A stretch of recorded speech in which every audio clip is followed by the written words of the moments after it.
a presença de Deus. Deus abençoe. Deus, pastor Maxwell,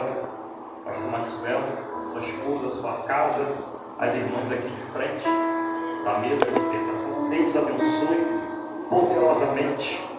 Queridos, eu estava com uma palavra para poder ministrar aqui esta tarde.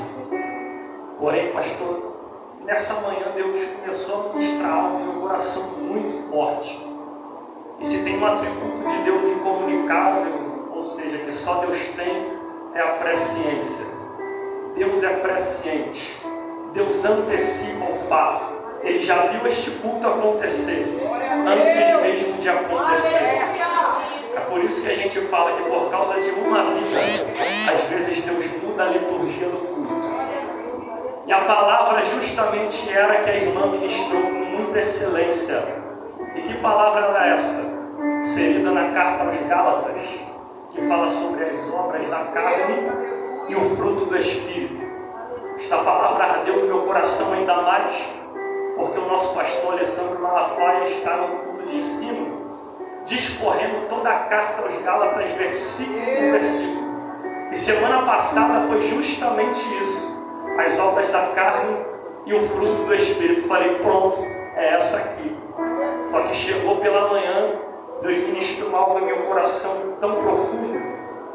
E quando eu cheguei aqui, a irmã foi usar na sua instrumentalidade. Falei, Deus, o Senhor é fiel. O Senhor já usou a sua serva, o Senhor já usou a jovem ali para falar poderosamente. Então eu vou ser fiel àquilo que o Senhor me entregou. Amém? Quem trouxe Bíblia, abra por gentileza Evangelho de Jesus Cristo, segundo escreveu Mateus, o capítulo é o 14.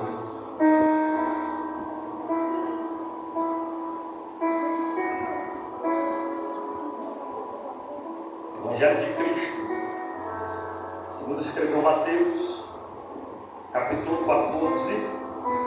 Vamos ler o versículo 25, 26 e 27. Mateus 14, 25, 26 e 27. Todos acharam isso? Diz assim: mas à quarta vigília da noite, dirigiu-se Jesus a eles andando por cima do mar. E os discípulos, vendo andando sobre o mar, assustaram-se, dizendo, é um fantasma, e gritaram com medo. Jesus, porém, imediatamente lhes disse, tende bom ânimo, sou eu, não temais. Repetiu o verso 27. Jesus, porém, lhes disse, tende bom ânimo, sou eu, não temais. Olha para essa pessoa bonita que está do teu lado. Isso. Se não for tão bonita assim, finge que é. Hoje pode. Consagração hoje pode. Olha para essa pessoa e diga, não pule do barco. Jesus já está chegando com o livramento. Senta dando glória ao nome de Jesus.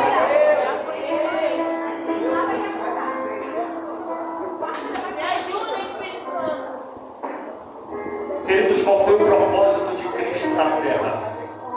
Jesus, ele veio buscar o que havia se perdido. Ele veio pregar o ano aceitável do Senhor. E no exercício da chamada, no exercício do ministério, ele vai receber uma notícia. Notícia esta que de certa forma vai causar um impacto. Impacto porque ele é 100% Deus. Mas na sua forma humana, ele também sentiu emoções.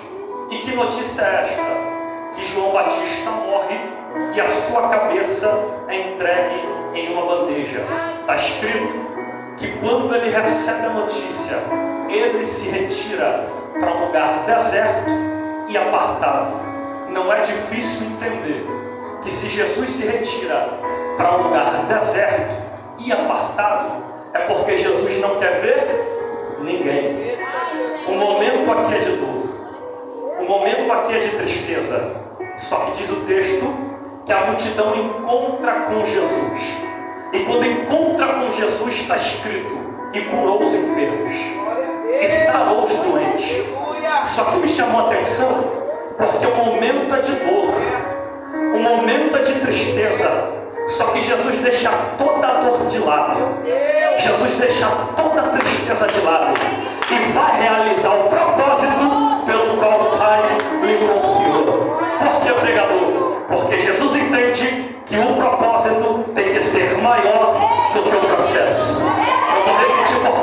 entendeu. Jesus entende que um propósito tem que ser maior do que o processo. E cá para nós, só quem conhece o valor do propósito não para diante do processo. Eu preciso entender que para mim estar aqui hoje pregando, alguém morreu por mim na cruz do Calvário. Você precisa entender que para você hoje estar aqui adorando, alguém morreu por você na cruz do Calvário. Alguém precisa entender que para estar hoje aqui cantando, alguém se entregou por você na cruz do Calvário. É por isso que você não entende certas pessoas. Você conhece a luta, você conhece a prova, você conhece a dificuldade, mas quando entra para dentro desta casa, entra com um sorriso de orelha a orelha, entra cantando, entra adorando, aí você coça a cabeça e diz: como é que pode ele ainda conseguir adorar? Como é que pode ela ainda conseguir adorar? É que essa pessoa já entendeu que por detrás desse processo existe um propósito que é maior. É por isso que a luta vem, ela não para. A prova vem, ela não para. Está chorando, mas não para. Está sangrando, mas não para. Pega na mão de alguém que está ao teu lado, por gentileza. Eu estou sentindo Deus na casa. Dá uma sacudida santa só para ver se ele está vivo. Isso. Se ela estiver viva, já vai vir contigo no glória. Se ele estiver vivo, já vai vir contigo no aleluia.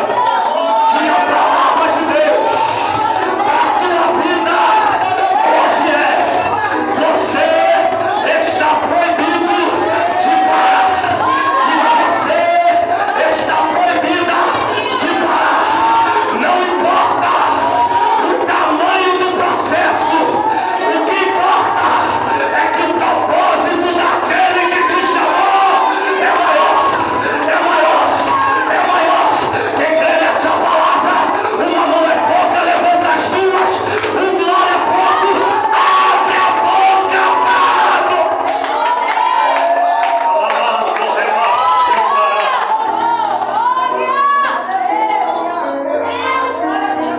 Você precisa entender o que é ministério. Você precisa entender o que é chamada. Ministério, às vezes você está sangrando, mas ajudar a curar a dor de alguém.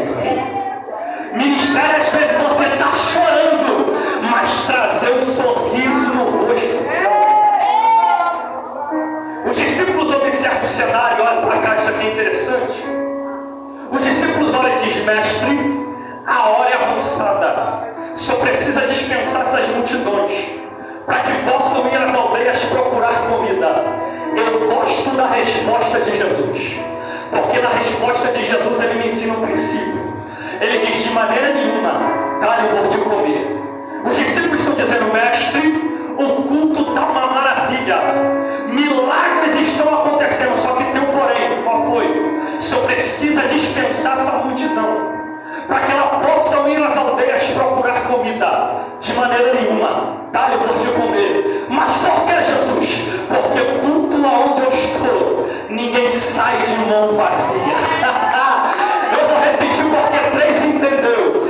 O discípulo está dizendo: mestre, manda embora. E Jesus está dizendo: de maneira nenhuma, dá de comer. Mestre, ela precisa buscar. De maneira nenhuma, dá de comer. Por quê? Porque culto aonde eu estou, ninguém sai de mão vazia. É por isso que quem entra fraco, ele fortalece. É por isso que quem entra caído, ele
está inserido nos 4 evangelhos.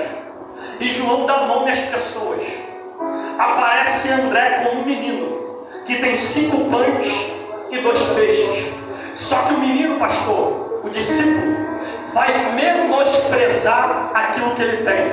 Vai dizer: achamos aqui 5 pães e 2 peixes. Mas o que é isso para o tamanho da multidão?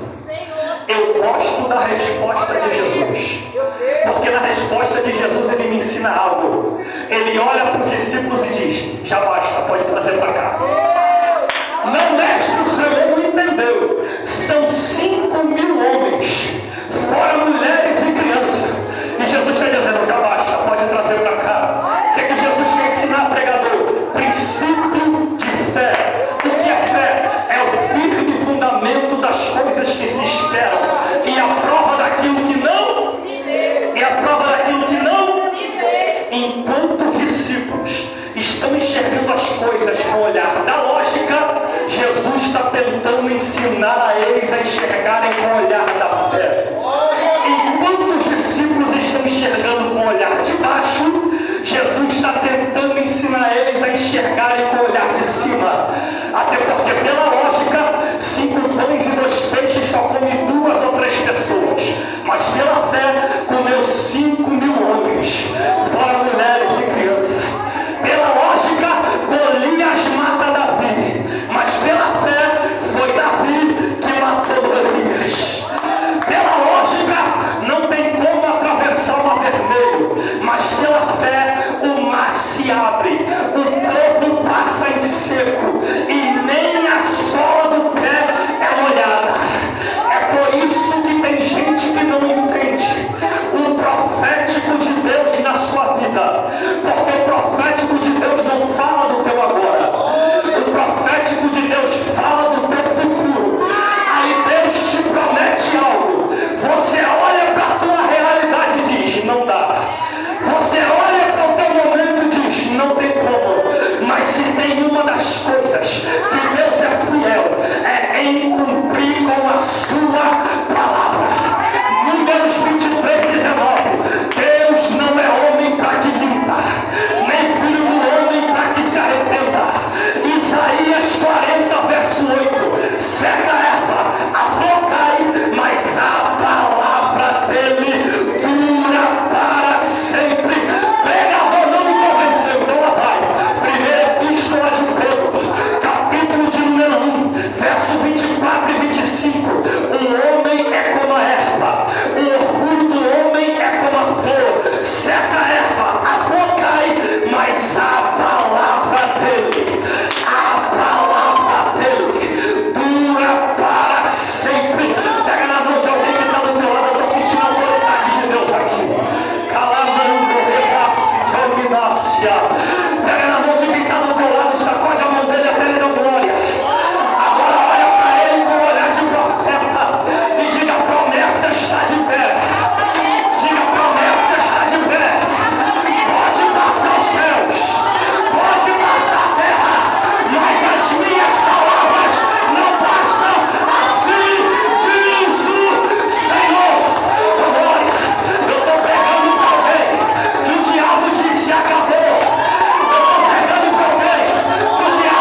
para a banda do Jordão. Vê o que você está enxergando. O moço volta e diz: não estou vendo nada. O texto diz que Elias coloca a sua cabeça entre os seus joelhos e diz: volta lá 7 vezes. Como quem diz: enquanto eu não confirmar, não sai do joelho. O menino vai e volta 7 vezes. Quando ele volta, pastor, ele volta com uma mensagem decepcionante: Elias, eu até vi alguma coisa, mas na proporção que tu espera, eu acho que não dá. Por quê? Você disse que a chuva era grande, só que tem um porém, a nuvem é pequena. Elias já disse: vambora que vai chover coisa aí. Não, Elias, você não entendeu. Tu profetizou que a chuva era grande, mas a nuvem era pequena. Elias está tentando ensinar para o menino, enquanto ele enxerga com a visão de baixo, o menino precisava enxergar com a visão do alto. Não era que a nuvem era pequena, pastor, era que a visão do menino era limitada. Quer ver um exemplo? Qual é o tamanho do avião quando ele está na terra? Ele é o quê? Mas quando ele está no céu? Não era que a nuvem era pequena, é que era a visão limitada do menino, não enxergava a grandeza daquilo que Deus estava enviando. E eu tenho um recado para quem tem mão para levantar, com óleo entalado na garganta e pé para pisar na cabeça. Hoje tu pisa na cabeça deles. Um sinal de Deus para a tua vida pode ser até pequeno, mas o que está vindo através dele é coisa grande. Bate na mão de alguém e diga: se prepara. Não menospreze o sinal de Deus. Pode ser pequeno, mas o que está vindo é coisa grande. Grande, grande, grande. Quem pega essa palavra, abre a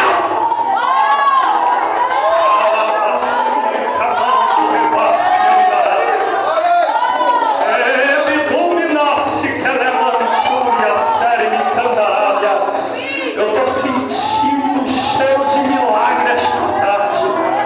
Relemando, repasse de calamando e a sé. Deus está dizendo: eu vi o teu choro, escutei o teu gemido, separei o encerramento da campanha para te dizer: se prepara, eu cumpro com a minha palavra.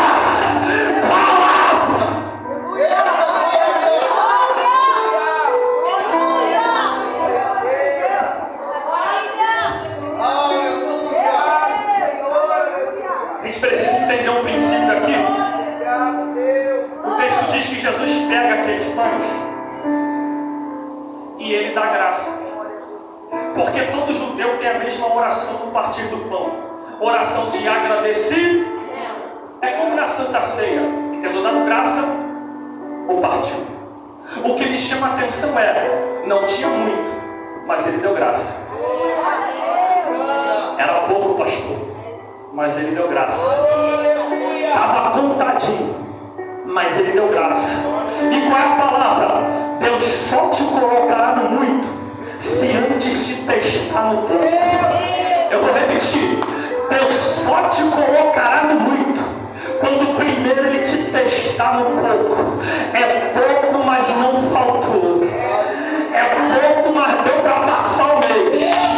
É pouco, mas o Senhor supriu. Porque eu nunca vi um justo mendigar o pão, e nem a sua descendência passar fome. Olha para cá, gente, isso aqui é sério. Se tem uma coisa que Deus não gosta, se tem uma coisa que Deus não gosta, é de crente murmurador. Eu vou repetir: se tem uma coisa que Deus abomina, se tem uma coisa que Deus não gosta, é de crente murmurador. Você lembra quando Deus falou com Moisés? Quando o povo murmurava no deserto, Deus olhou para Moisés e disse: Moisés, por causa da murmuração do povo, para cada dia de murmuração, eu vou acrescentar 1 ano no deserto. Murmurou 40 dias, vai viver 40 anos no deserto. Por que, pregador? Porque para murmurador não tem terra prometida, tem deserto. É murmurando e dando volta no deserto. É murmurando e dando volta no deserto. Não entendi.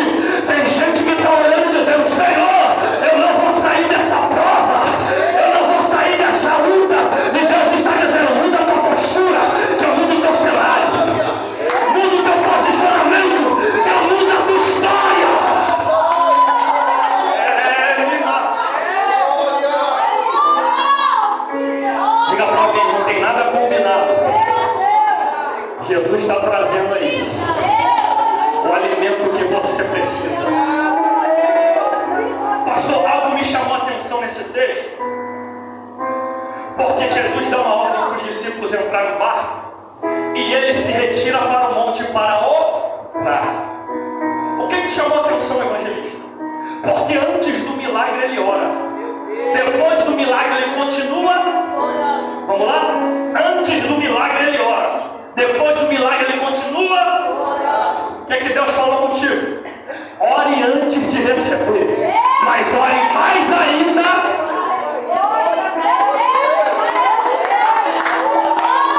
Ore antes de receber, mas ore mais ainda depois que você recebe.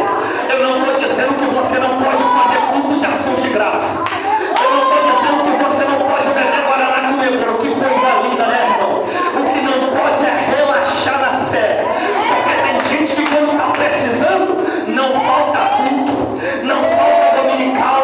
Quando está precisando, sobe um monte debaixo de chuva, sobe um monte no frio, sobe um monte no calor de 40 graus. Quando está precisando, não falta campanha, vai até o final.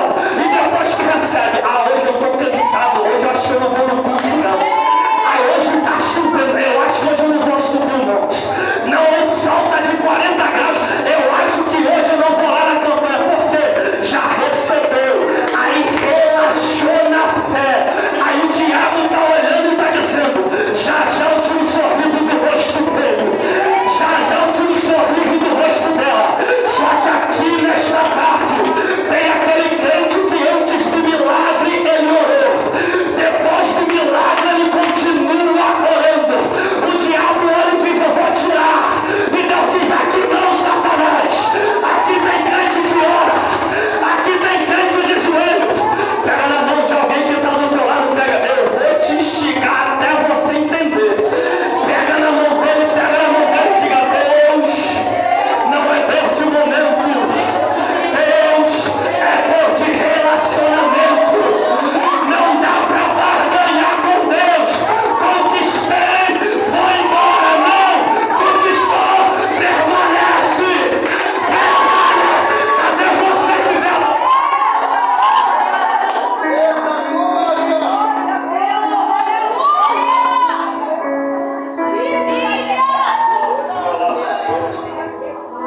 Jesus dá uma ordem. Só que olha para cá.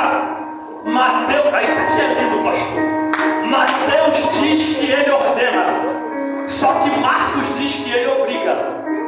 Mateus diz e ordenou entrar. Só que Marcos diz e os obrigou a entrar. Se Jesus obriga a entrar, porque a vontade aqui não é dos discípulos. Pelos discípulos eles não entrariam. Só que tem um ditado que diz, manda quem pode. Vamos lá? Manda quem pode. O discípulo não quer ir, mas é ele que manda. O discípulo não quer fazer, mas é ele que determina. Não gostei dessa ordem, mas é ele que manda. Não gostei dessa bênção, mas é ele que determina. Tem um texto que Paulo diz, não vivo mais eu, mas Cristo vive em mim. Então não convém fazer o que apenas quero, me convém fazer o que ele determina. E qual é o princípio estabelecido aqui, pastor?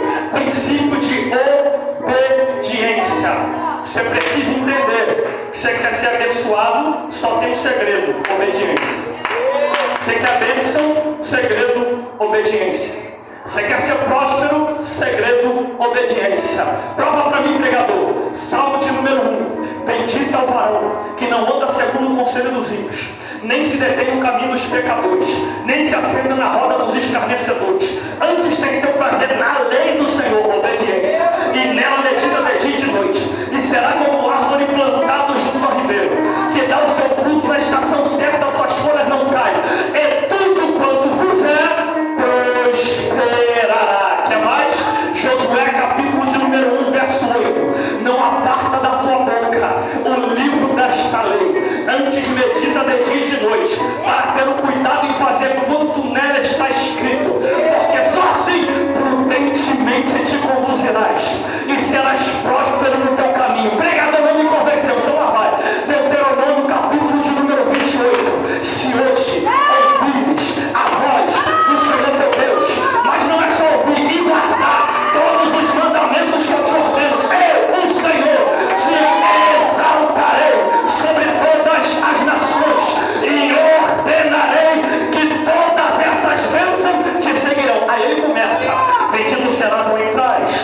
bendito serás ao saíres, bendito serás o teu cesto, bendito serás a tua amassadeira.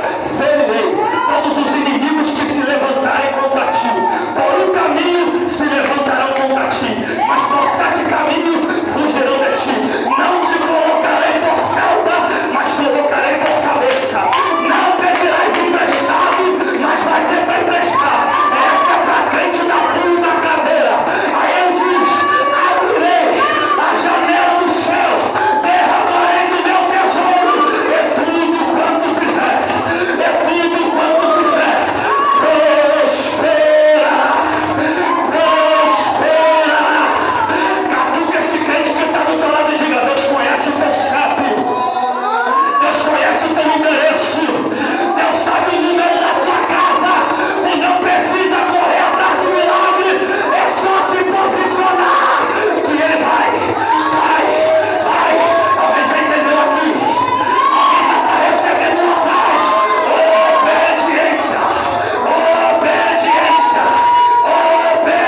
Obediência. Oh glória, pregador, não entendi. Não adianta fazer 7 dias de campanha se não tiver na obediência. Não adianta subir 30, 40, 50 dias de monte se não tiver na obediência. Não adianta fazer jejum de Daniel se não tiver na obediência. Deus está dizendo: está buscando o teu, está obedecendo o teu. Então se prepara, porque o céu está aberto. O céu está aberto.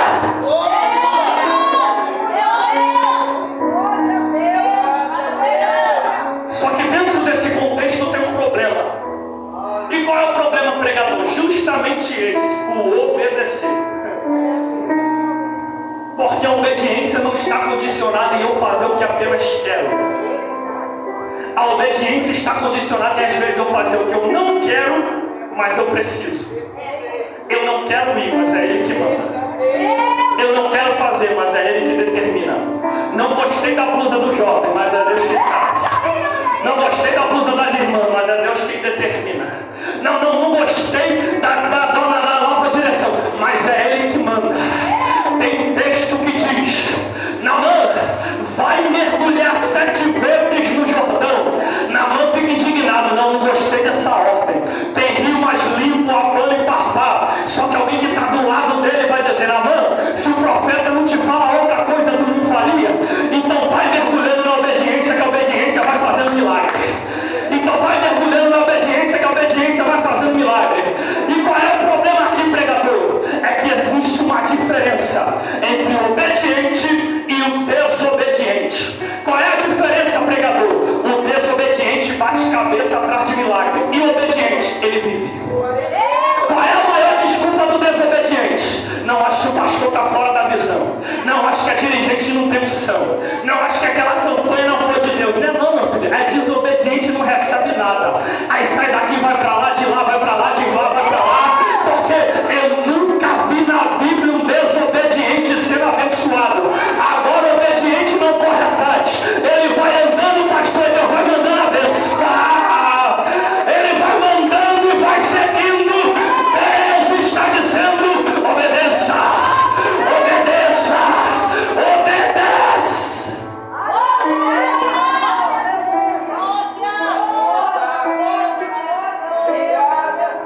Só que dentro desse contexto tem um porém. E qual é o porém? No meio do mar, pastor, eles são acometidos por uma grande tempestade. E isso me chama a atenção, por quê?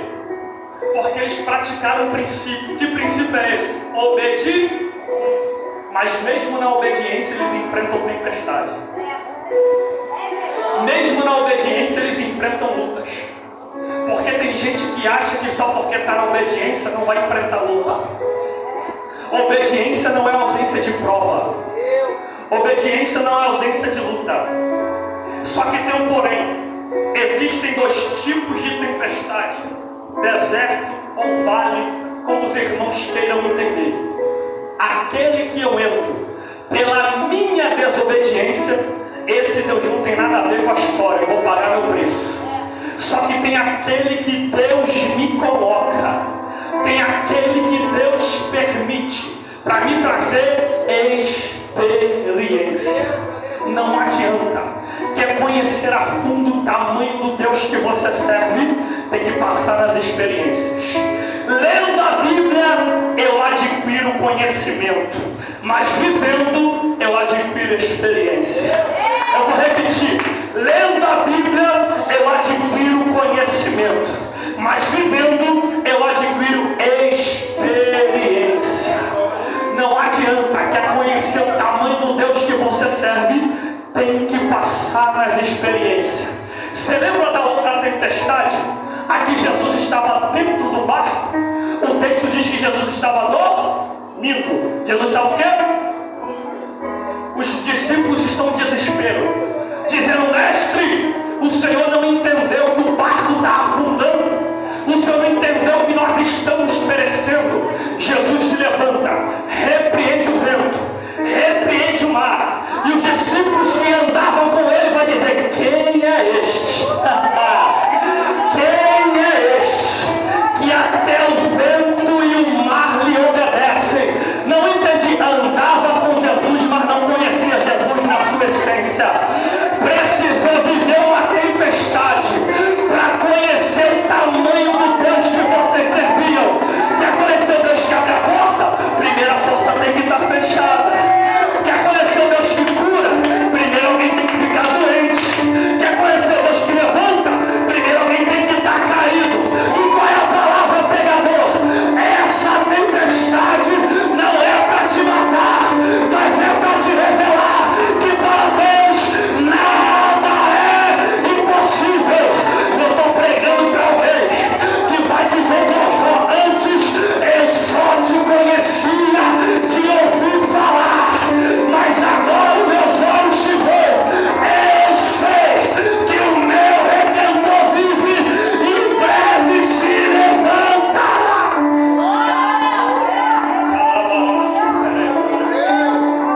Tem um testemunho interessante. Logo no início da minha conversão, tem uma pastora em Santíssimo que se chama pastora Ney, do Ministério Efraim. Ela dizia assim para mim: Vinícius, quando eu estou passando na luta, eu escrevo no caderno a luta que eu estou passando. Quando Deus me dá vitória, eu escrevo embaixo: Deus me deu vitória. Naquela época eu não tinha WhatsApp. Aí ela dizia: na luta nova que eu passava, eu colocava embaixo a luta que eu estava passando. Quando Deus me desse vitória, eu escrevi embaixo: Deus me deu vitória.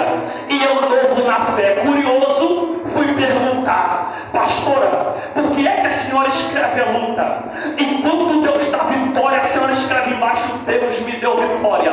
Ela disse: justamente por isso, meu filho, para que quando eu viver um processo novo e achar que vou parar, eu olho para o caderno e diz: essa daqui eu também pensei que ia morrer, Deus me deu vitória.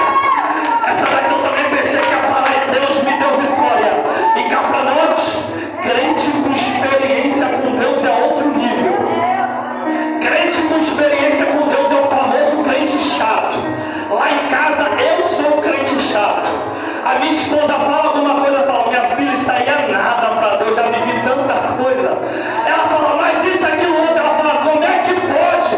Tudo você fala que vai dar certo, vai acontecer. Eu falo: minha filha, é que eu já vivi tanta coisa e Deus me livrou, e Deus me deu vitória, que eu não consigo limitar o poder de Deus. Você conhece aquele crente chato? Tu fala para ele o teu processo e diz: ih, irmão, isso aí para ele é nada. O que você diz? É porque não é você que está passando, não. É porque ele já passou tanta coisa e depois é você que se torna um crente chato. Deus está dizendo: experiência, experiência, experiência. Agora olha para cá, gente. Se tu não pegar isso aqui, eu termino antes do meu tempo. O texto diz que eles estão no meio do mar e uma tempestade está assolando. Você nunca parou para se perguntar por que no meio? Porque no meio é a mesma distância. Ou eu volto ou eu continuo. A decisão é tua. É sempre no meio. O barco está sendo açoitado, pastor. O barco está sendo assolado. E o texto diz: a quarta vigília da noite veio Jesus caminhando por cima das águas. Olha Jesus ferindo a lógica mais uma vez, porque pela lógica ele teria que vir em outro barco, mas ele vem como quer, da forma que quer. Os discípulos olham e se perguntam: é um fantasma? Eles estão tão focados na tempestade que não conseguiram entender que Jesus já estava agindo. Agora olha para cá, o texto diz: na quarta vigília da noite caminhou Jesus por cima das águas.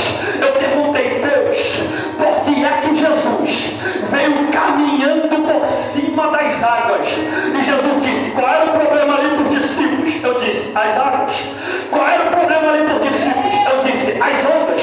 Ele disse: justamente por isso, porque o problema para eles pode ser grande, mas para mim é tão pequeno que não passa nem da sola.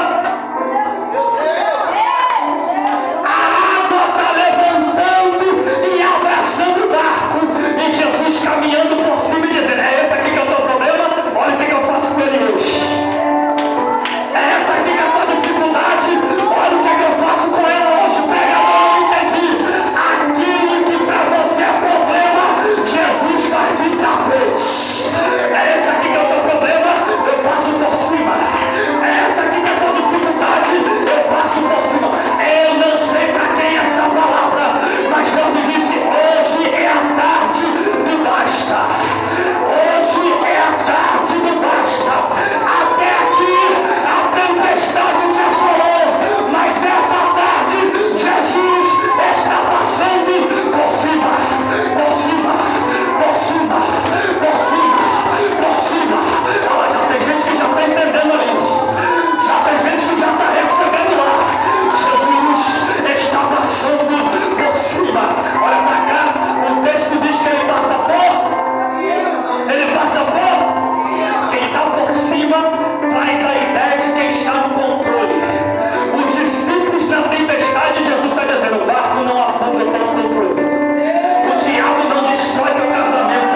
discípulos não param de remar.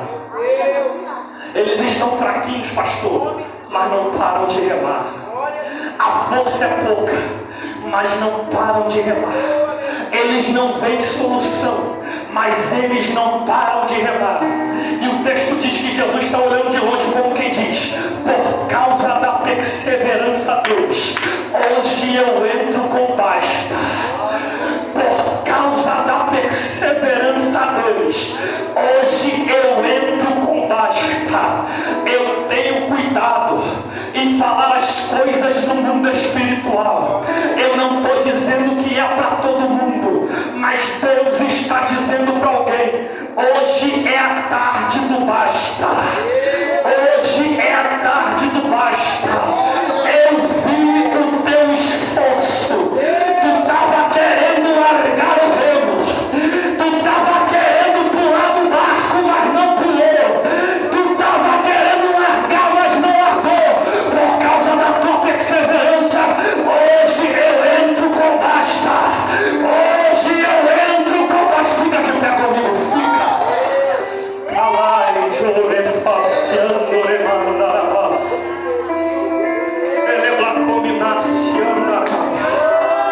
Há uma graça de Deus aqui.